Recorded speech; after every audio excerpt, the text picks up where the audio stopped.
dobrodošli u moj novi video. Želim da vas sve pozdravim i poželim sve najbolje u životu. Danas sam riješila da pravim krompir sa batacima na moj način, pa idemo lagano u moj video.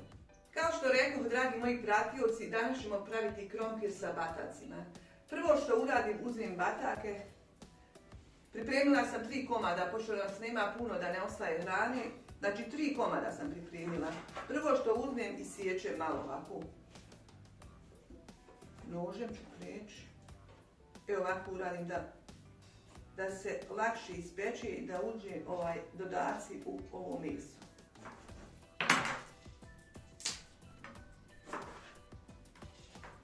Danas sam malo bolesna, malo prehlade, ali nema veze. Idemo mi lagano. Ovako.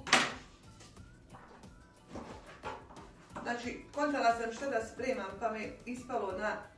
Reku, haj što da ne bubu napravila, nisam pravila na... Evo, pošto smo isekli ove batake na komade, presekli u stvari, uzet ćemo dodati dodatke ove lagano, sol, biber, paprika, vegeta, evo. Znači koliko je potrebno, ja imam svoju mjeru koju sam već naučila pomalo kako to ide i bibera ćemo staviti. Znači ja mislim da ovo svako voli, a nije teško ni napraviti, brzinski. Zatim uzmemo ulja, naspijemo u ovo sve.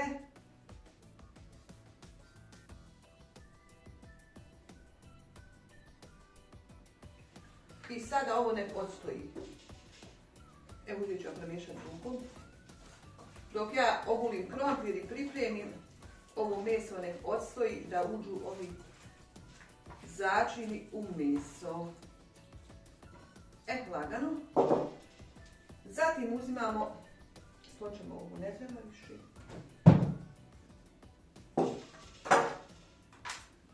Sad ćemo uzeti luk i krompir da ogulimo. Evo ide brzinski, to nema šta. Ovo je moj domaći krompir, znači bez ikakvih đubriva što nisu prirodni. Mi koristimo stajsko đubre za sve voće i povrće, snimat ćemo ako bude ljetos, imam i plastenik, pa ćete vi to vidjeti sve kako ja to radim. Znači sve je fino, prirodno, nema hemikalija i zato je to i bolje, i slađe i sve. Evo uzela sam otprilike malo jači od kilogram krompira, da nam može biti za jedan obrok.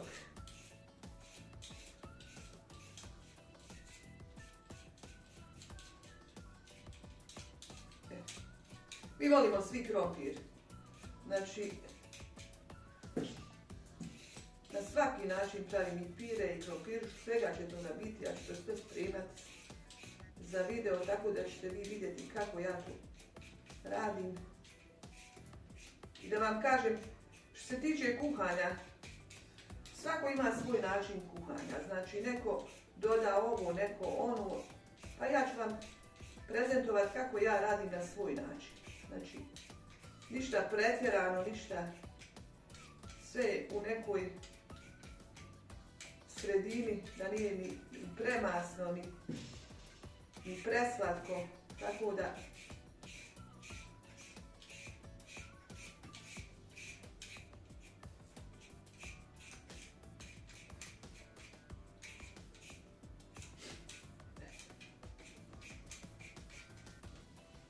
ćemo morati skrušiti nešto imamo ovdje. Očistimo lijepo. Evo ga.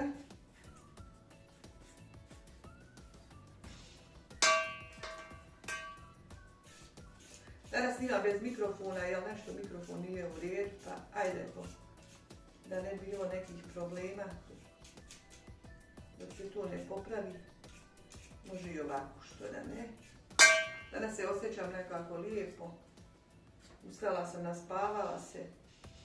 Tako da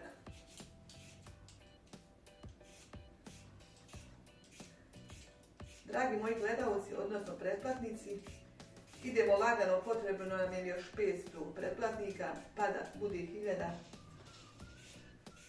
Znači, potrudite se i vi i ja skupa da to odradimo. Što se kaže, već imamo 200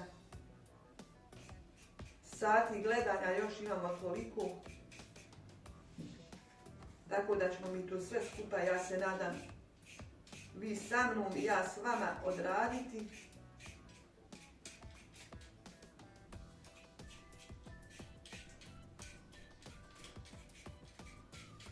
Evo već, pošto stiže i ljepše vrijeme i proljeće, krompir je mekši, znači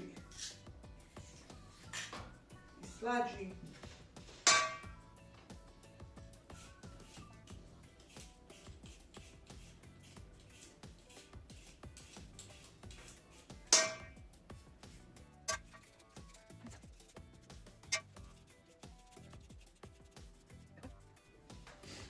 Neka gripa je udarila, pa je u mene komšiluk bolestan, pa sam i ja negdje pokupila virus, ali ništa strašno, ja sam već to kupusa luka bijelog i toga, da sam ja to već sanirala. Čuvajte se, jel? Ovo vrijeme je sad malo. Znači krompir je oguljen. Malo.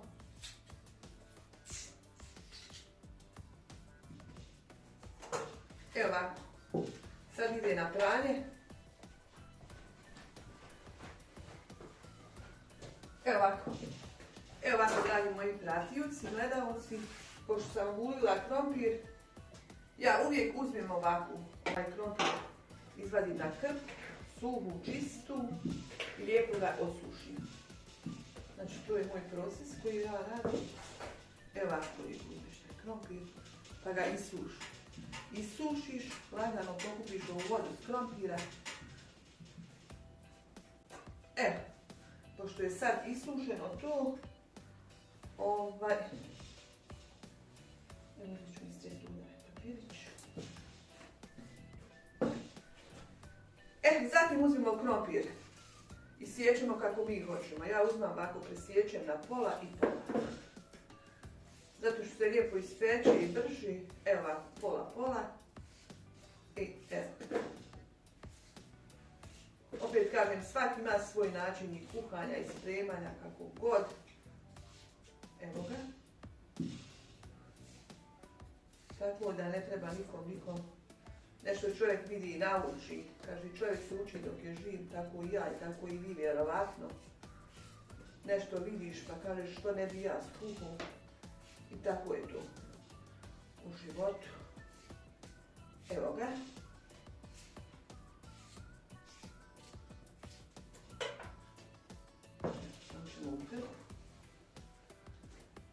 Zatim ja uzmem uvijek jednu glavicu luka. Možda neko ne, ali ja to radim i vjerujte da je super. Samo što luk mora biti sitno isječen, što god možete sitnije. Evo ovako.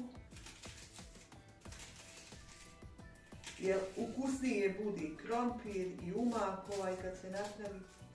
Evo. Znači što god možete sitnije krompir za ovo da isječete i sitnite kako god. Mene ovaj nož je oštar, tako da mogu. Evo mi je otišao jedan dio to. Pošto je luk sad već mekši, proljeće, moj domaći je luk isto, pa sam počinje već i da kline. Evo ovako, pogledajte.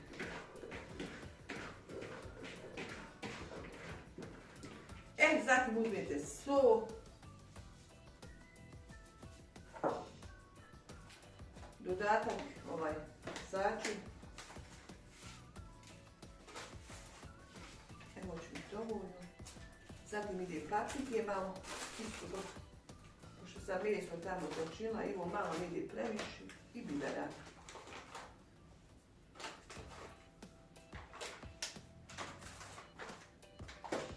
šta dođe na kraju?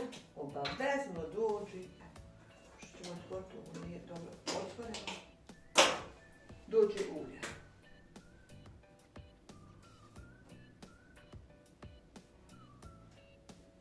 Evo je dovoljno.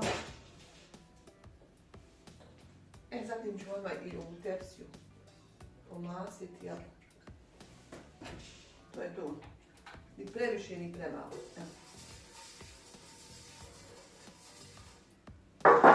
Zatim uzmemo ovo i dobro izmiješamo. Da sve dođe na svoje. Znači ništa nije teško.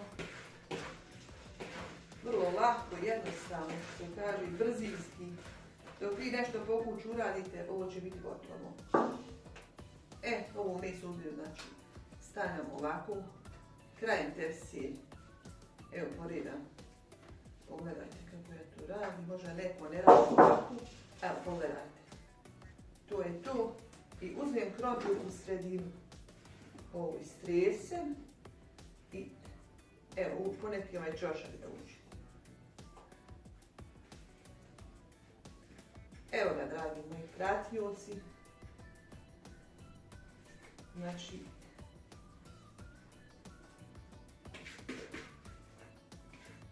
ovo luka ostala sredin da ne ostaje. Evo, pogledajte vi tu kako je izašlo, znači meso ide krajem tepsije, krompir. Evo, pogledajte. Vrlo lako, lijepo, jednostavno i sada ide u pečnicu da se peče. Ja sam naložila vatru, znači vatru sam naložila jednu, pa može 180 stepeni da je dobro. I sad se to peče 40 minuta, otprilike, pa vi vidite kako na svom šparetu. Znači kad bude pečeno, vidimo se. Evo kao što sam rekla, dragi moji pretplatnici, ja mislim da je ovo gotovo. Moram lagano da se ne opržila, evo neki da sam, pogledajte što sam uradila se. Gotovo bila, ali evo pogledajte. Znači to je pečeno. Krompir i piletina je gotova. Sad ćemo lagano da izvadimo. Evo sin već čeka gladan. Kaže kad će mama, evo ga. Jako sam gladnio. Lagano vadimo krompir. Pogledajte kako je lijepo. Vreo moram da se pazim jer sva se isprši.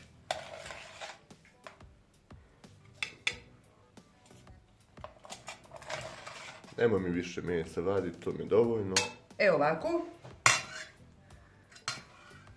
Evo pogledajte, ja uvijek uzmem, napravim i mladoga sira i kajmaka, pa stavim ovako sa strane kao neki prilog, jel dobro duži.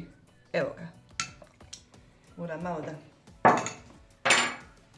Evo ga, pošto je i današnji video gotov, ja sam pravo sa ljubavlju da vam pokažem kako ja to pravim, možda neko pravi drugačije, ali Bože moj, svi smo različiti. Ja ovim putem vam želim da se zahvalim i da vas zamolim da vi se pretplatite na moj YouTube kanal, jer potrebno nam je još 500 pretplatnika pa da bude 1000 i lagano idemo u nove pobjede. Ja s vama, vi sa mnom, želim vam ugodno poslijepodne i vidimo se ako Bog da sljedeći put.